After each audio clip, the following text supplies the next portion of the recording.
രാമചന്ദ്രാഭിഷേകം ശ്രീരാമചന്ദ്രാഭിഷേകം സീതയാ സഹിത രാമചന്ദ്ര രഘുവീരരാജ്യാഭിഷേകം ശ്രീനീലകണ്ഠാഭിഷേകം ആഞ്ജനേയ പരിസേവ്യൻ ധീരഭരതാഭിപൂജ്യൻ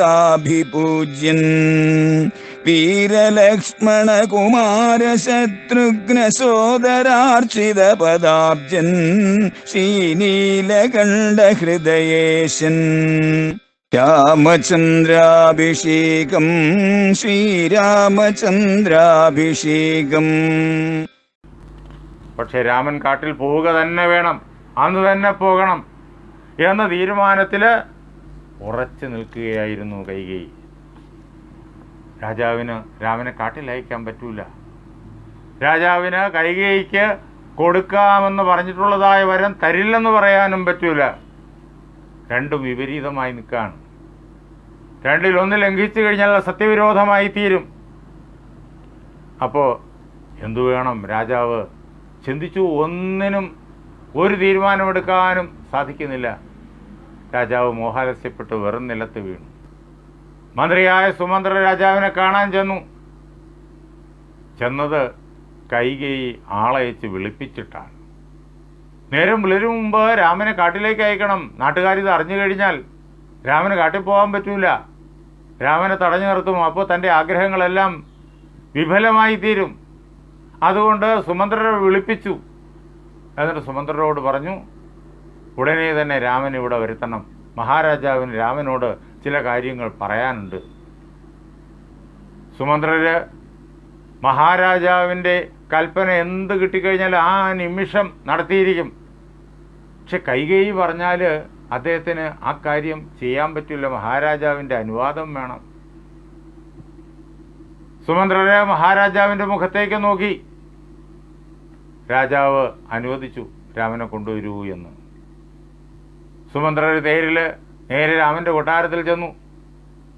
രാമനെ വിളിച്ചു കൊണ്ടുവന്നു. എന്തൊക്കെയാ സംഭവിക്കുന്നതെന്ന് ആരും അറിയില്ല, ആർക്കും മനസ്സിലായില്ല. സുമന്ത്രര് രാമൻ്റെ കൊട്ടാരത്തിൽ പോകുന്നതും രാമനോടൊപ്പം തിരിച്ചു വരുന്നതൊക്കെ ആളുകൾ കണ്ടു. അതൊക്കെ ഈ അഭിഷേകത്തിൻ്റെ ഒരുക്കുകൂട്ടലുകളുടെ ഭാഗമെന്നേ എല്ലാവർക്കും ധരിക്കാൻ പറ്റൂ. കൊട്ടാരത്തിനുള്ളിൽ നടക്കുന്ന ഈ അന്തർനാടകം ആരും അറിഞ്ഞിട്ടില്ലല്ലോ. സുമന്ത്രർ പോലും ഇതിൻ്റെ ഹൃദയം ഇപ്പോൾ അറിഞ്ഞിട്ടില്ല. രാമൻ അവിടെ ചെന്ന് കാണുമ്പോഴേക്കുള്ള അവസ്ഥ ഇതാണ്. അച്ഛൻ ദുഃഖിതനായി വെറും നിലത്ത് കിടക്കുന്നു. അച്ഛനെ ദുഃഖിതനായി ഇതുവരെ കണ്ടിട്ടില്ല. വെറും നിലത്ത് ഇങ്ങനെ ആ പൊടിയിൽ കിടക്കുന്നത് അദ്ദേഹം കണ്ടിട്ടില്ല. എന്താണ് കാരണം? പിതാവിനോട് തന്നെ ചോദിക്കുകയാണ്, അങ്ങ് ഇത്രയും ദുഃഖിക്കുന്നതിന് കാരണം എന്താണ്? അങ്ങ് പറയണം. എന്ത് വേണമെങ്കിലും നിർവഹിക്കാൻ തയ്യാറായിട്ട് അങ്ങയുടെ മകനായ രാമൻ ഇതാ നിൽക്കുന്നു. മഹാരാജാവ് ഒന്നും പറയുന്നില്ല. അമ്മയോട് ചോദിച്ചു. ചോദിക്കേണ്ട താമസം അമ്മ പറഞ്ഞു, കാരണം താത ദുഃഖത്തിന് നീ തന്നെ. അച്ഛൻ്റെ ദുഃഖത്തിന് കാരണം വേറെ ആരുമല്ല, നീ തന്നെയാണ്. ആരെയും അമ്പരപ്പിക്കുന്നതായ മറുപടിയാണ്. രാമൻ പറഞ്ഞു, അങ്ങനെ ഞാൻ കാരണം എന്ത് ദുഃഖമാണ് അച്ഛന് വന്നു ചേർന്നിരിക്കുന്നത്? ഞാൻ എന്ത് ചെയ്യണം എന്ന് അച്ഛൻ വിചാരിച്ചു കഴിഞ്ഞാലും ഞാനത് ചെയ്യുമല്ലോ. തഥാർത്ഥമായിട്ട് ജീവനെ തന്നെയും മാതാവ് തന്നെയും സീതയെ തന്നെയും ഞാൻ ഉപേക്ഷിപ്പൻ, അതിനില്ല സംശയം. രാമൻ പറഞ്ഞു, അച്ഛൻ പറഞ്ഞു കഴിഞ്ഞാൽ ഞാൻ ഇത് ഏതു വേണമെങ്കിലും ചെയ്യും. അതുകൊണ്ട് അച്ഛൻ അല്പം പോലും ദുഃഖിക്കേണ്ട കാര്യമില്ല, പറയണം.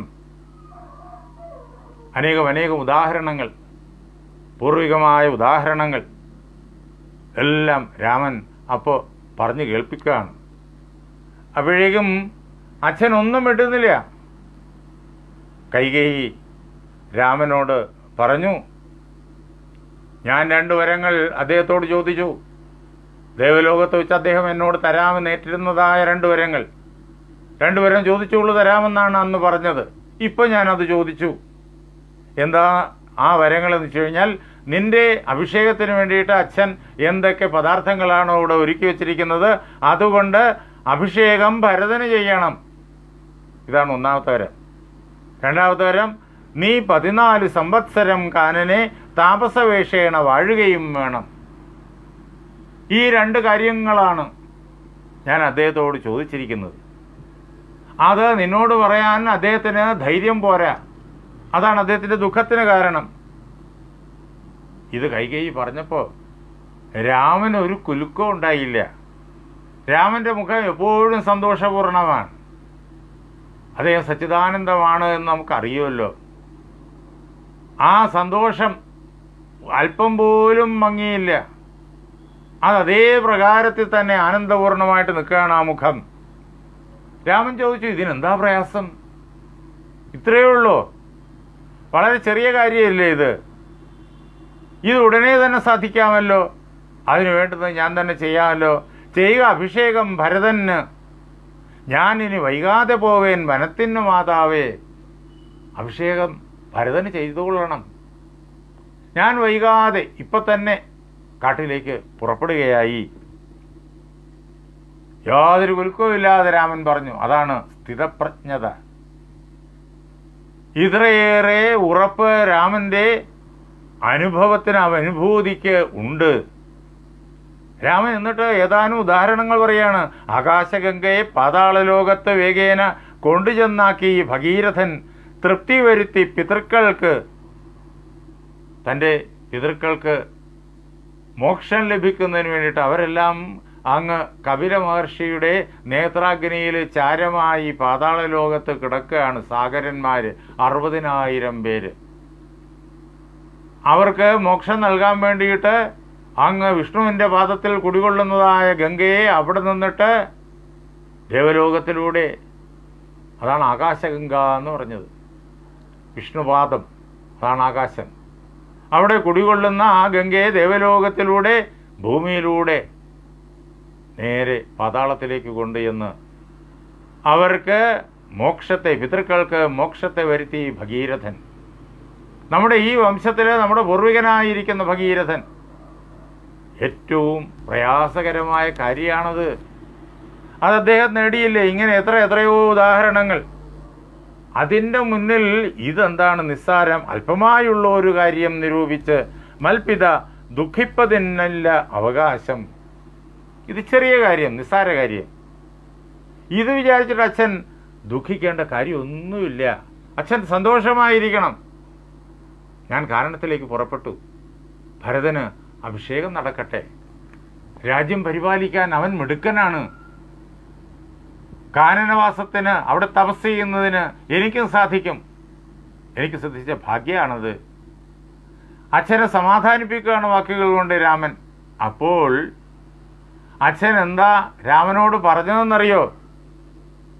ഞാൻ സ്ത്രീജിതനാണ്. സ്ത്രീജിതനായി അതികാമുകനായൊരു രാജാധമനാകും എന്നെയും വൈകാതെ. പാശേനെ ബന്ധിച്ച് രാജ്യം ഗ്രഹിക്കുന്ന നീ, ദോഷം നിനക്കതിന് ഏതും അകപ്പെടാ. ഇതാണ് ദശരഥൻ പറഞ്ഞേ. കാട്ടിലേക്ക് പോകാൻ ദശരഥൻ പറഞ്ഞില്ല. പിന്നെയോ, ഞാൻ രാജാധമനാണ്. രാജാക്കന്മാരുടെ കൂട്ടത്തിൽ വെച്ചിട്ട് ഏറ്റവും മോശപ്പെട്ടവനാ. ലോകത്തെ മുഴുവൻ രക്ഷിക്കാനുള്ളയാളാണ് രാജാവ്. അതിന് നിയമവ്യവസ്ഥയുണ്ട്. ആ നിയമവ്യവസ്ഥയ്ക്ക് ലോപം വരാതെ എല്ലാം നിർവഹിക്കണം. രാജാവ് നിയമത്തിന് കീഴിലാണ്, നിയമത്തിന് അതീതനല്ല. പക്ഷേ ഞാനിതാ രാജാധമനായി പോയിരിക്കുന്നു. എന്താ? സ്ത്രീജിതത്വം മൂലം, അതികാമം മൂലം ഞാൻ അതികാമിയായിപ്പോയി. അങ്ങനെ ഞാൻ അധമനായി. ഞാൻ 2 വിരുദ്ധങ്ങളായി നിൽക്കുന്ന സത്യങ്ങൾക്ക് ഇടയ്ക്കാണ് കൈകേയിക്ക് വാക്കുകൊടുത്തുപോയി. എന്നാൽ നിന്നെ കാട്ടിലയക്കാനുള്ള അധികാരം എനിക്കില്ല. രാജ്യം നിനക്ക് അവകാശപ്പെട്ടതാണ്. കൈകേയിക്ക് കൊടുത്ത വാക്ക് പരിപാലിക്കണമെങ്കിൽ നിന്നെ കാട്ടിലയക്കണം. അതിനുള്ള അധികാരം എനിക്കില്ല. ഞാൻ അങ്ങനെ ചെയ്താൽ അത് നിയമലംഘനമാകും, അത് കുറ്റമായി തീരും. എന്നാൽ നിന്നെ വിധിപ്രകാരം അഭിഷേകം കഴിച്ചാലോ കൈകേയിക്ക് കൊടുത്ത വാക്ക് ലംഘിക്കേണ്ടി വരും. അങ്ങനെ സത്യലംഘനം ഭവിക്കും. 2 സത്യങ്ങൾ വിപരീതമായി നിൽക്കുന്നു. 2 കൂടി നടത്താൻ പറ്റൂല. 2-ൽ ഒന്നേ പറ്റൂ. ഏത് ചെയ്താലും സത്യലംഘനമാകും. വാൽമീകി രാമായണത്തിലെ ഈ ഭാഗത്തിലെ വാക്യം നാം ശ്രദ്ധിക്കണം. അഹം രാഘവ കൈകേയ്യ വരദാനേന മോഹിത. അല്ലയോ രാമ, ഞാൻ കൈകേയിക്ക് വരം കൊടുത്തുപോയി, അതിനാൽ ഞാനിപ്പോൾ മോഹിതനാണ്. രണ്ട് സത്യങ്ങൾ, വിപരീതമായി നിൽക്കുന്ന രണ്ട് സത്യങ്ങൾ, അതിൻ്റെ നടുവിലാണ് ഞാൻ. അതുകൊണ്ട് സത്യലംഘനം ചെയ്യാൻ എൻ്റെ മനസ്സ് അനുവദിക്കുന്നില്ല. ഇതിൽ ഏതെങ്കിലും ഒന്ന് നിർവഹിക്കണമെങ്കിൽ മറ്റേതിനെ ഞാൻ പരിത്യജിക്കേണ്ടി വരും. അത് സത്യലംഘനമായി തീരും. ഞാൻ എന്ത് ചെയ്യും? അതിനൊരു മാർഗമുണ്ട് രാമ, എന്നെ രക്ഷപ്പെടുത്താൻ. അയോധ്യയായാം ത്വമേവാദ്യ ഭവരാജാ നിഗൃഹ്യമാം. നീ എന്നെ പിടിച്ച കാരാഗ്രഹത്തിലിട്. ക്ഷത്രിയനായ നിനക്ക് അതിനുള്ള അധികാരമുണ്ട്. എന്നിട്ട് അയോധ്യയിൽ നീ സ്വയം രാജാവായിക്കൊള്ളുക. ദശരഥ മഹാരാജാവ് കാരാഗ്രഹത്തിലായി പോയി കഴിഞ്ഞാൽ പിന്നെ അദ്ദേഹം മഹാരാജാവല്ല, മറ്റേതൊരു പ്രജയും പോലെ ഒരു സാധാരണനാണ്. അപ്പോൾ കൈകേയി കൊടുത്ത വരം അദ്ദേഹം നടപ്പിലാക്കിയില്ല എന്ന ആരോപവും സാധ്യമല്ല. രാമനെ കാട്ടിലയച്ചു എന്ന കുറ്റാരോപവും സാധ്യമല്ല. അങ്ങനെ ഈ വിപത്തുകളിൽ നിന്ന്, പ്രതിസന്ധിയിൽ നിന്ന് എന്നെ നിനക്ക് രക്ഷിക്കാനാകും. അതാണ് ഇവിടെ കേട്ടത്. പാശേന ബന്ധിച്ച്, എന്നെയും പാശേന ബന്ധിച്ച് രാജ്യം ഗ്രഹിക്ക നീ. അത് നിന്നെ സംബന്ധിച്ചിടത്തോളം കുറ്റമാണോ? അല്ല, അത് നിന്നെ സംബന്ധിച്ചിടത്തോളം ധർമ്മ്യമാണ്. രാജ്യം നിനക്ക് അവകാശപ്പെട്ടതാണ്. നീ ക്ഷത്രിയനാണ്.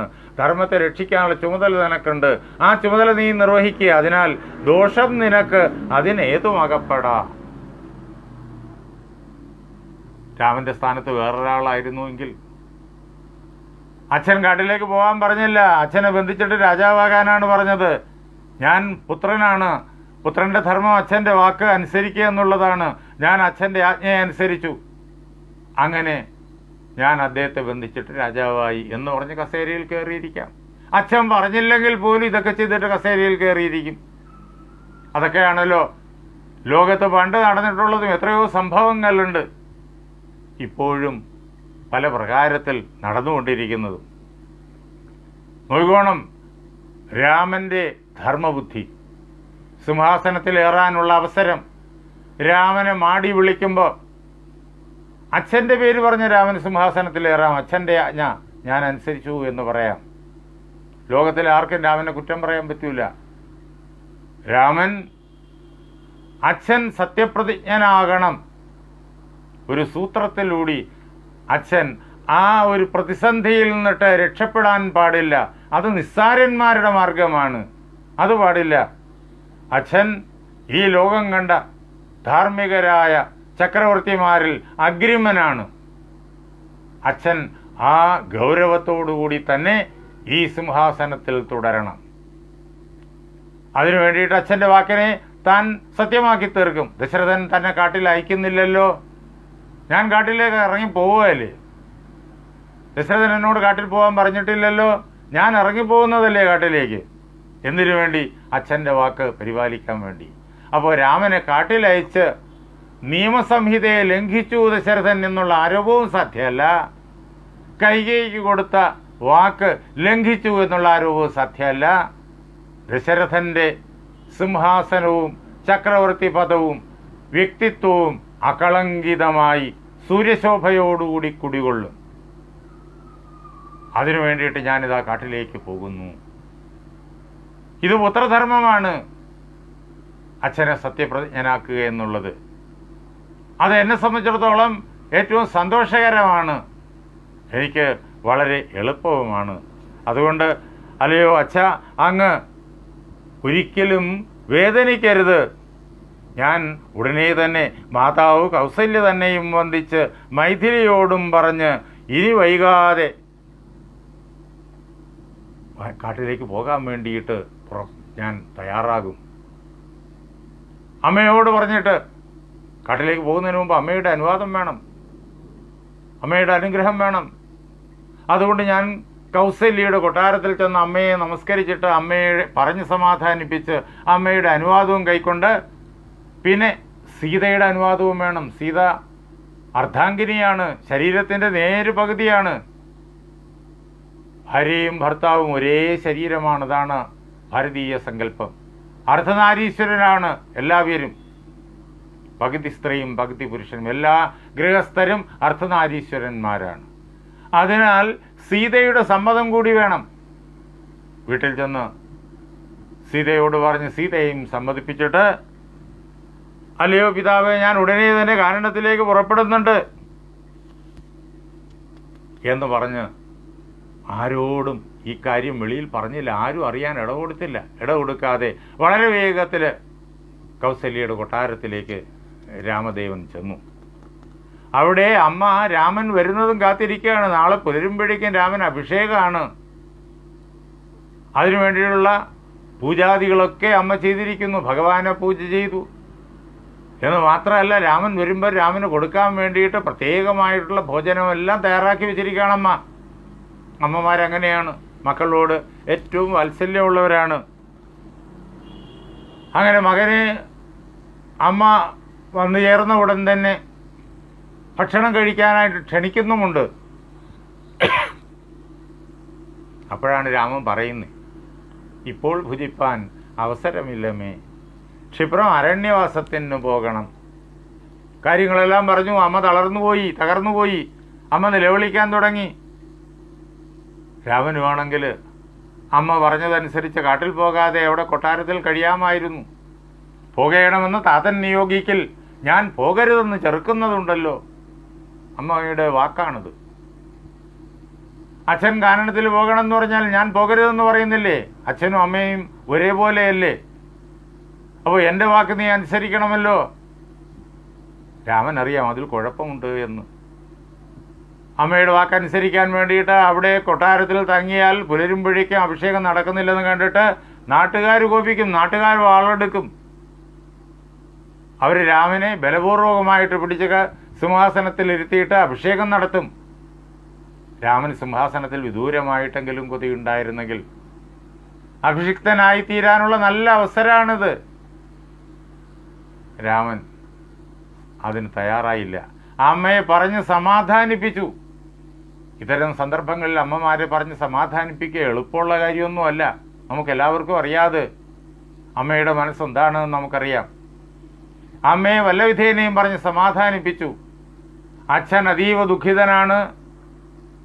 അച്ഛനെ സമാധാനിപ്പിച്ച് അച്ഛന് ശാന്തി, സന്തോഷം കൊടുത്ത് അച്ഛനെ ഇവിടെ ഈ കൊട്ടാരത്തിൽ സംരക്ഷിക്കേണ്ടത് അമ്മയുടെ ചുമതലയാണ്. ഇതെല്ലാം ഓർമ്മിപ്പിച്ചിട്ട് അമ്മയുടെ പക്കൽ നിന്ന് കാനനത്തിലേക്ക് പോകാൻ വേണ്ടിയിട്ട് അനുവാദം രാമൻ നിർബന്ധപൂർവമായിട്ട് വാങ്ങുകയാണ്. അമ്മയെ സമ്മതിപ്പിച്ചു. അമ്മയ്ക്ക് സമ്മതിക്കാതെ നിവൃത്തിയില്ല. അങ്ങനെ രാമൻ അവിടുന്ന് പുറപ്പെടാനുള്ള തയ്യാറെടുപ്പിലാണ്. അപ്പം തന്നെ ലക്ഷ്മണൻ അവിടെ പാഞ്ഞെത്തി.